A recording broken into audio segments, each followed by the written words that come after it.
Have you got a story of turning up somewhere and things are being closed? My theme for today is this idea of, sorry, you're closed. Oh, we're closed. Have you ever had that experience where you've turned up expecting, even planning for something to be open and discovering it's been closed? Like the other week, it was Marion's birthday. All she wanted for dinner was a dinner at the local Thai restaurant. We had prepared it. We had planned for all of it. Worked out that now it's closed on a Tuesday during COVID-19. It was something like, oh, what do we do now? If you've got a story of a time where you have planned for something and you've turned up and it's closed, write it in the comment section. I reckon that there's many people who can relate to this question. This year it's felt like that COVID has closed many things.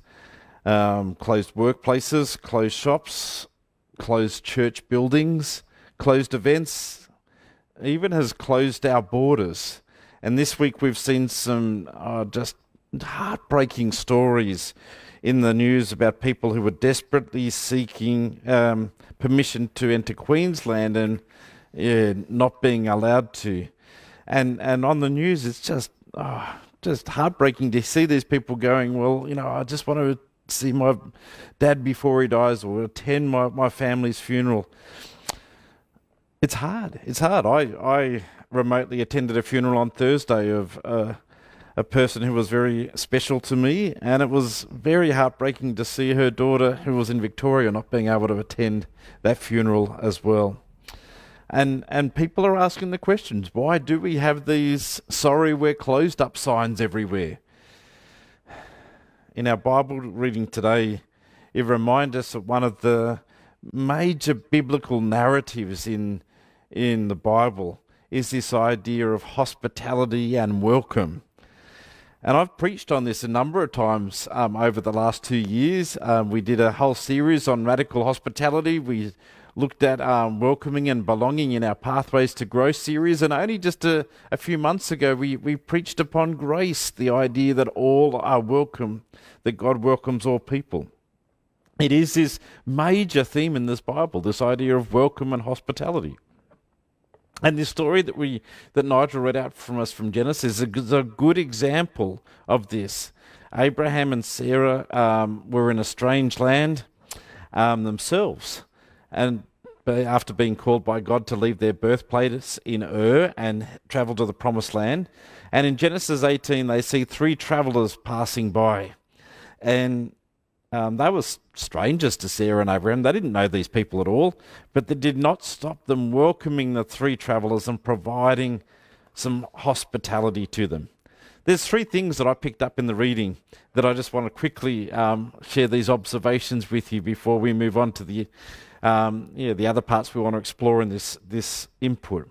The first observation is, why do you think Abraham and Sarah were so eager to be welcoming and hospitable? Like, they were very keen to rush out to these 3 guests and to insist that they come in and receive hospitality. Why were they so keen to do that?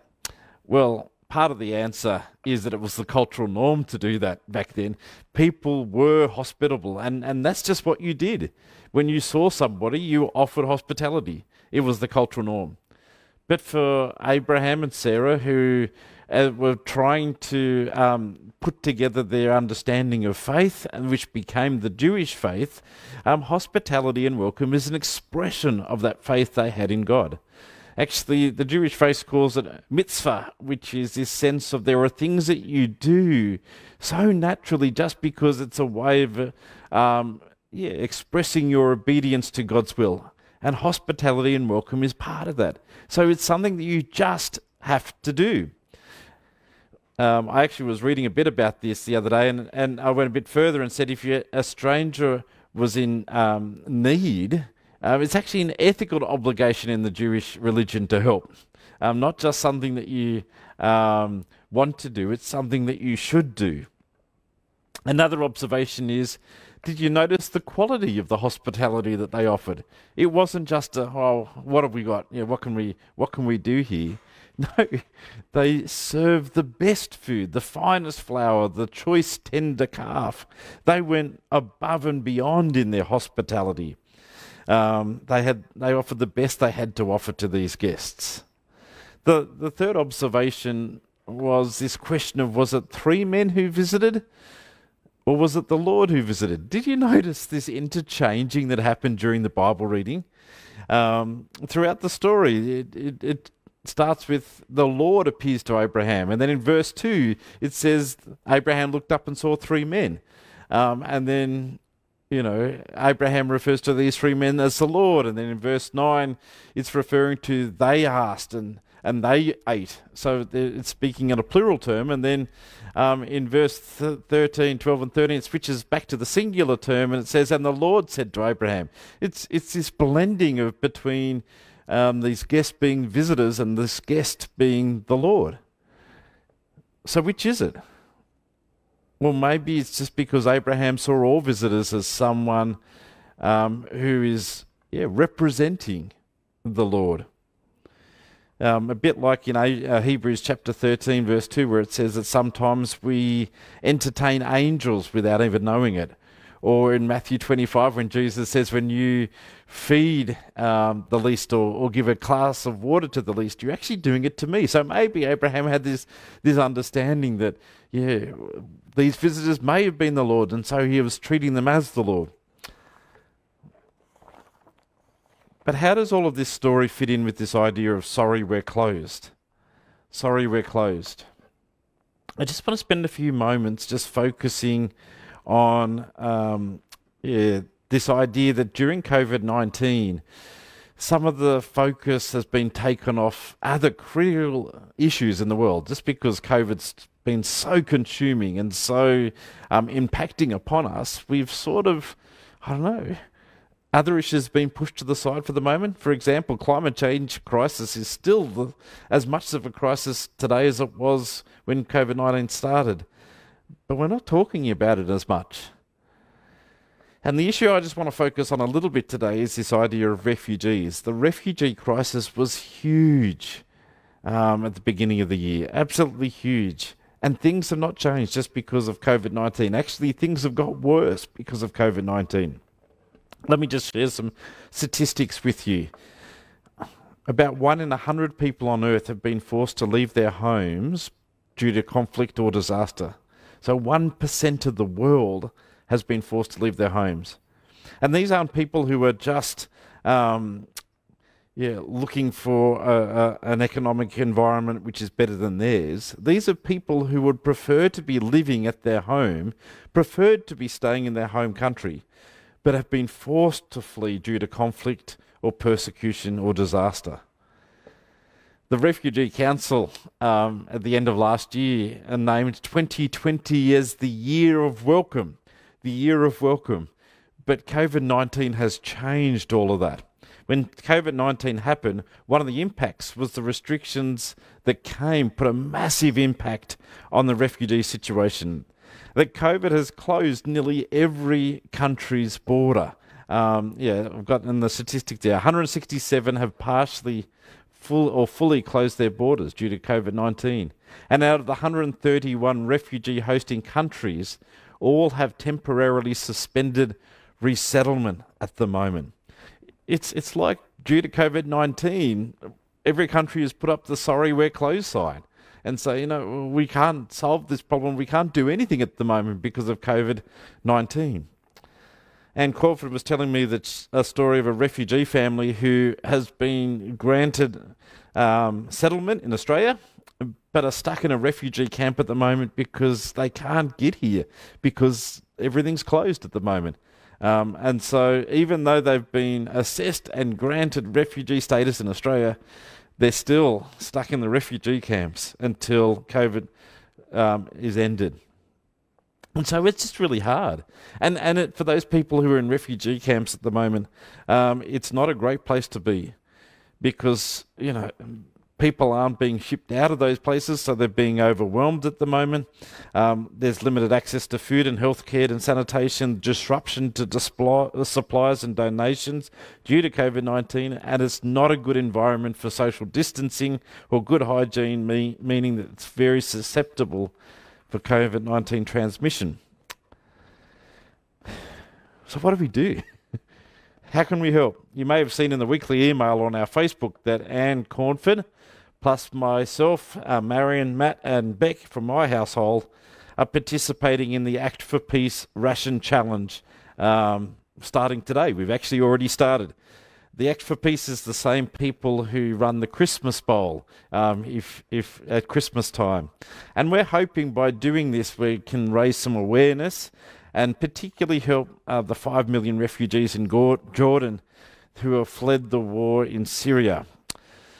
To explain this more, I've actually got an interview with Anne during the week where I talked to Anne and let Anne explain a little bit more about the program and about why she is doing it. So we're going to quickly switch to the interview with Anne.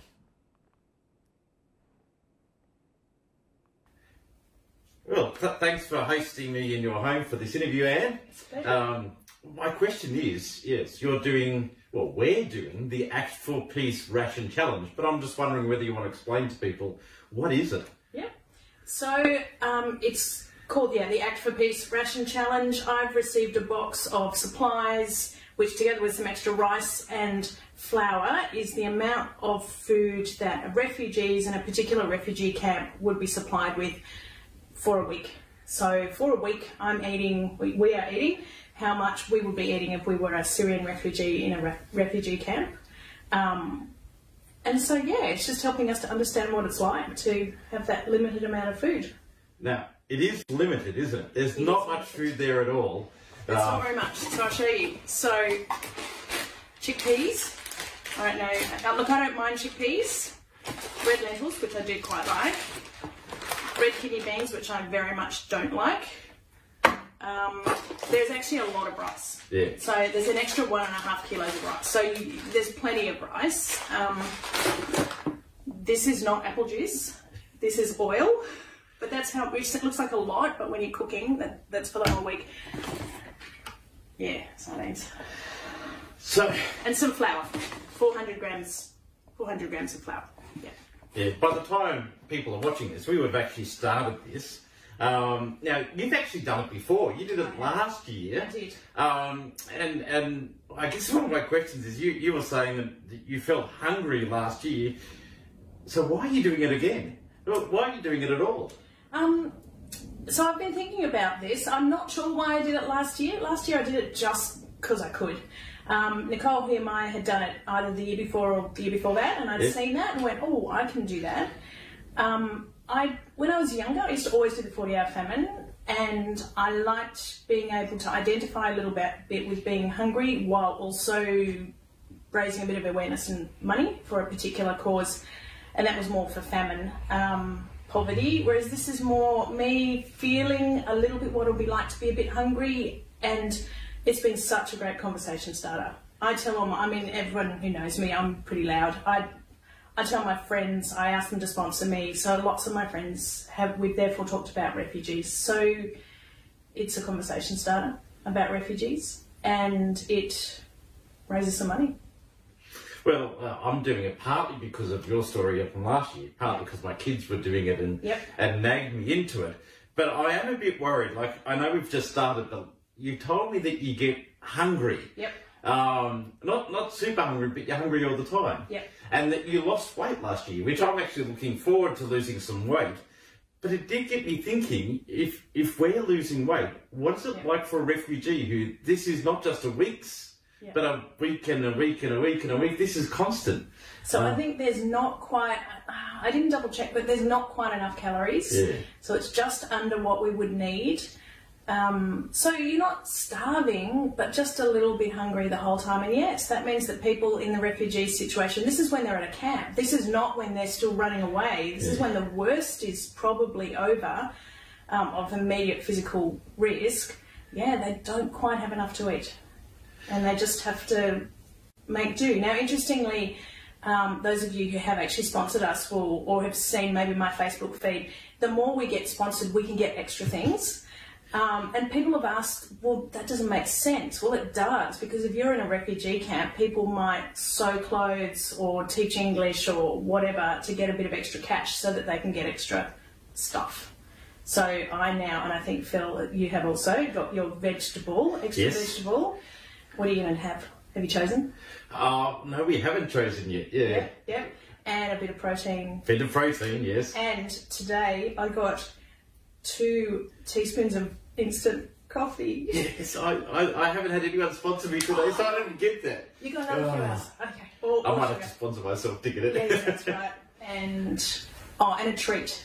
Yeah. And a treat drink. So I will have that when I have coffee with my friends during the week. Yeah. Well, thank you. I would love to actually do another interview in a week's time to see how we're going, but I promised Beck and Matthew that I'll interview them.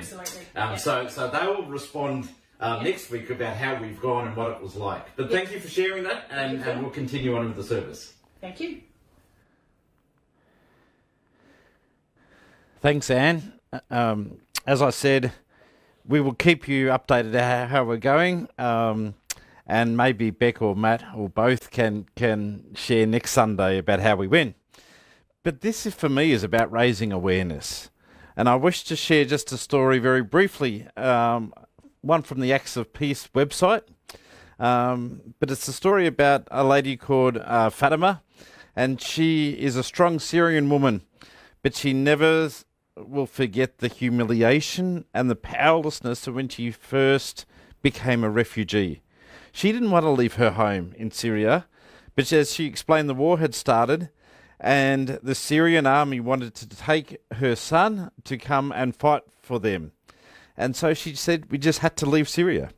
They couldn't get passports. They had to be smuggled out. It was a hard journey across the desert.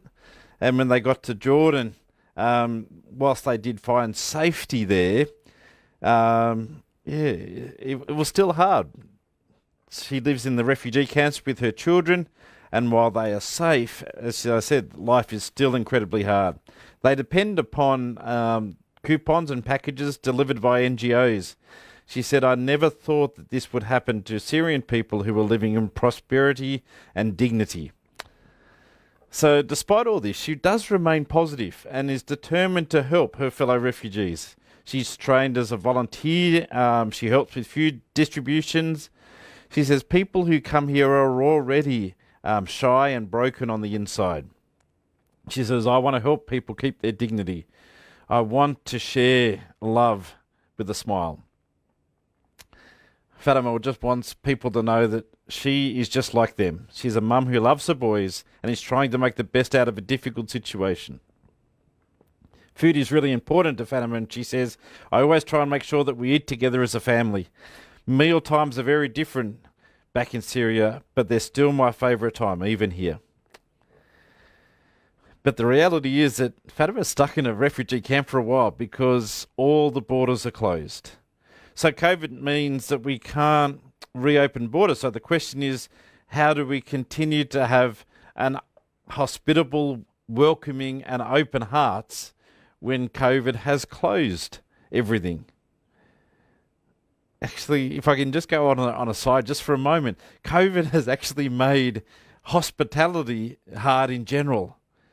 I was reading an interesting post during the week that was saying that in the life of the church, some aspects of volunteering has been continuing on quite successfully during COVID-19, like if you're a tech person or serving in worship, we're still serving. But if you're a person with gifts of hospitality during COVID-19, most of the opportunities that you had to use your gifts to serve others are currently not possible. And people are really struggling with that. I don't know if you're struggling with that. We've stopped serving food at the moment at the church for the past 6 months. It's even tricky to invite people around for a meal at the moment. Homemade cooking is discouraged in most aspects. So what does a person who loves being hospitable do at the moment? Unfortunately, the article I was reading doesn't give many answers. But I just wanted to say that those who are those who have the hospitality gift, I just want to make sure that you realize that we do value you, that we do value the way that you serve, that you are so important.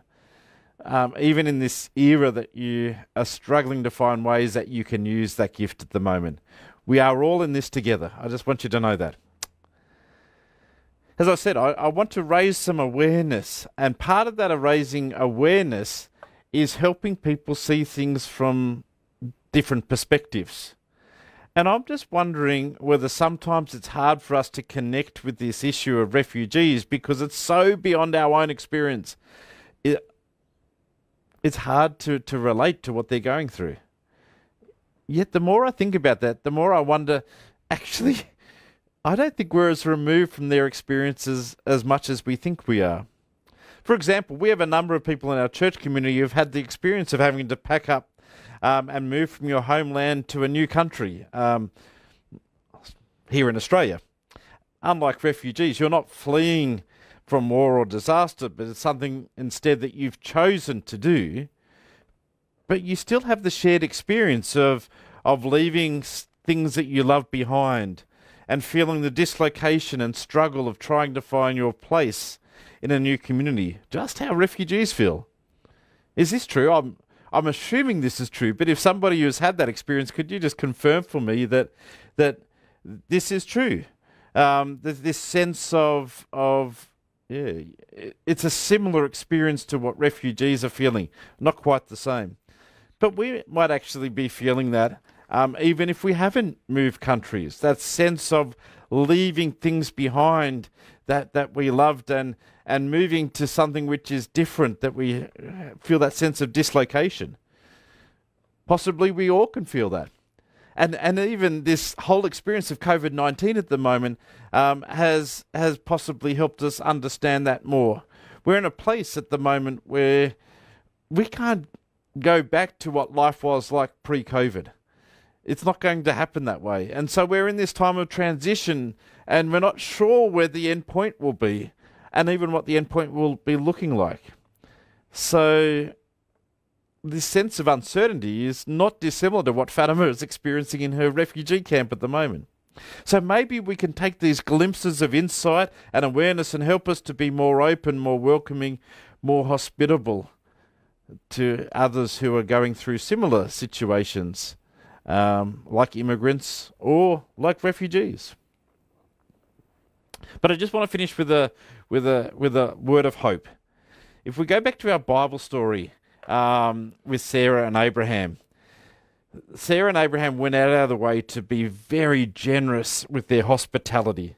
They did this because it was part of their faith. It was part of who they were, part of their culture. But as the story showed, in the process of them being hospitable and welcoming, they were actually blessed. They were blessed with a prophecy, a promise of a child. And now, not that this should ever be the motivation for hospitality that we receive in return, but it's amazing how many times this happens, how many times that when we are being hospitable or welcoming, that we also are blessed through that process. I love the story on the Acts for Peace website about Fatima when the reporter went to do the interview with her to find out about her story.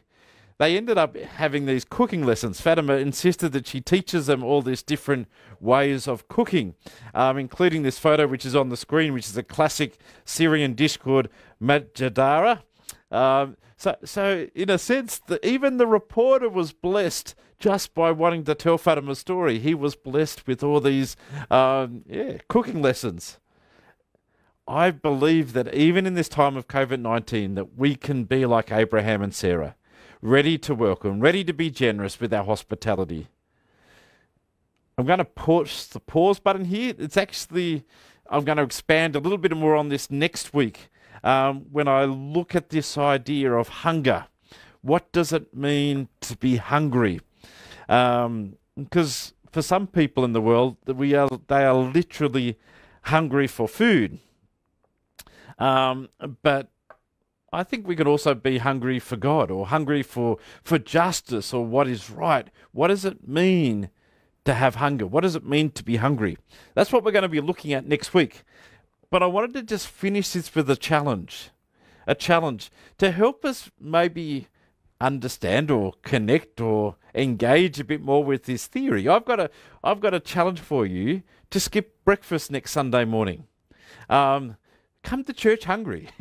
Connect with the live stream when you actually are feeling that hunger. If this is the perfect thing for kids to do. If kids are watching, you can skip breakfast next morning.